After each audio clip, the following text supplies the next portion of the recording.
बांग्लादेश का आईसीसी को जवाबी खत। एक मरतबा फिर टी20 वर्ल्ड कप के लिए टीम भारत भेजने से इनकार कर दिया। इस राय के मुताबिक बीसीबी ने आईसीसी की जानिब से उठाए गए तमाम सवालात का शवाहिद के साथ जवाब दिया है।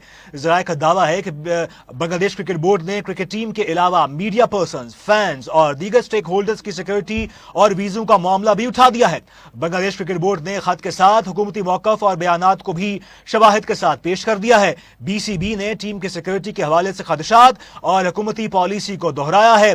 ख्याल रहे कि चंद रोज पहले भारत में इंतहा पसंदों की धमकियों और भारतीय क्रिकेट बोर्ड के हुक्म पर आईपीएल में शाहरुख खान की टीम कोलकाता नाइट राइडर्स से बांग्लादेशी फास्ट बॉलर मुस्तफिजुर रहमान को अपनी टीम से निकाल दिया गया था, जिस पर बांग्लादेश क्रिकेट बोर्ड ने कहा था कि भारत महफूज मुल्क नहीं है, उनकी टीम किसी सूरत भारत नहीं जाएगी। बांग्लादेश का आईसीसी को जवाबी खत सामने आ गया है। एक मरतबा फिर बांग्लादेश ने टी20 वर्ल्ड कप के लिए टीम को भारत भेजने से साफ इनकार कर दिया है।